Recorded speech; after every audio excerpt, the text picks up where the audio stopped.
سلامونه ګرانو خوږو دوستانو. په نننۍ ویډیو کې موږ تاسې مرکب اسمونه یا نومونه زده کوو. مرکب اسمونو ته په جرمني یا الماني ژبه کې zusammengesetzte Nomen وایي. zusammengesetzte Nomen. اوس مرکب اسمونه یا نومونه کوم اسمونه دي؟ مرکب نومونه وایي کله چې دوه لغاتونه سره یو ځای کړو نو یو مرکب اسم ترې جوړیږي. کله چې دوه لغات موږ سره یو ځای کړو دغه نه یو نوم جوړیږي یا اسم جوړیږي.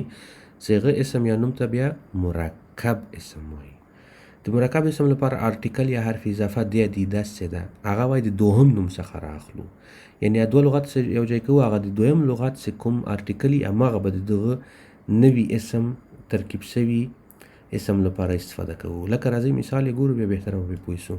لکه der Abend ماښام، دا یو اسم ده، یو نوم ده.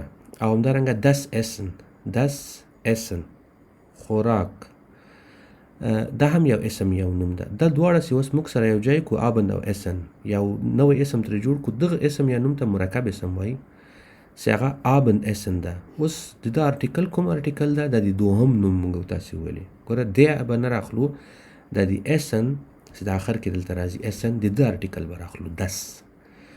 نو د موږ مرکب اسم به څه شي؟ das Abendessen.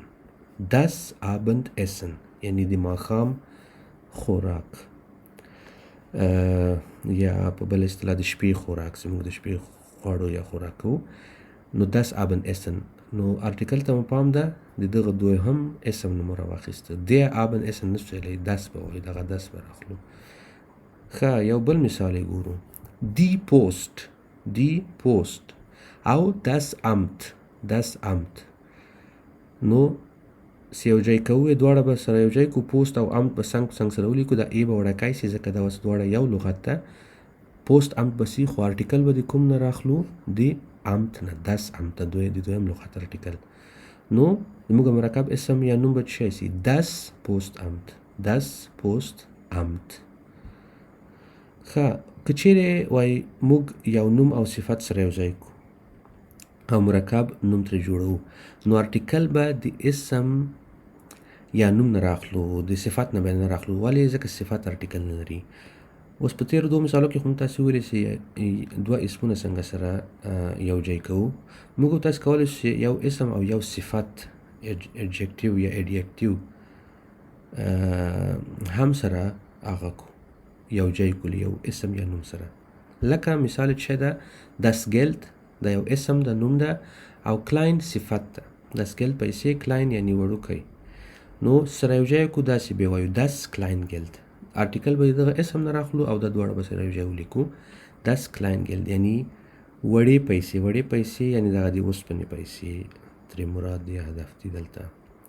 das Geld kleine صفت ده، نو das Kleingeld ارتیکل به د اسم نه راخلو ځکه klein څه ده؟ دا یو صفت ده او دا ارتیکل نه لري. او که اسم جمع کړو، که اسم وایي موږ او تاسې مفرد نه جمع ته واړو، نو بیا به ارتیکل څنګه کوو؟ بیا به دغه نوی د جمع ارتیکل استفاده کوو. لکه das Haus کور ته وایي، د هاوس جمع څه ده؟ Häuser کورونه، او ارتیکل یې له das نه دی ته بدلیږي، die Häuser. نو اوس که das Haus چې جمع die Häuser ده، او همدارنګه groß غټ ته وایي، یعنی دا صفت او دا اسم، البته جمع اسم یا نوم سره یو ځای کوو، نو ارتیکل به د دغه جمع ارتیکل راخلو، یعنی د Häuser نه به راخلو، das نسو راخستی د مفرد. او دا مرکب اسم د موږ تاسې څنګه یي؟ die große Häuser دا د موږ یو مرکب اسم ده، یعنی غټ کورونه البته کور نه، نو چې کورونه سول ارتیکل به د جمع نه راخلو، یعنی دی براخلو. دا وه یوه لنډه ویډیو د مرکب اسمونو یا نومونو په باره کې. دوستانو که مو ویډیو خوښه سوي نو در سره لایک، شیر یې کوئ، کمنټ ولیکئ او نور دوستانو ته یې ورسوئ تر څو نور دوستان هم ګټه ترې واخلي.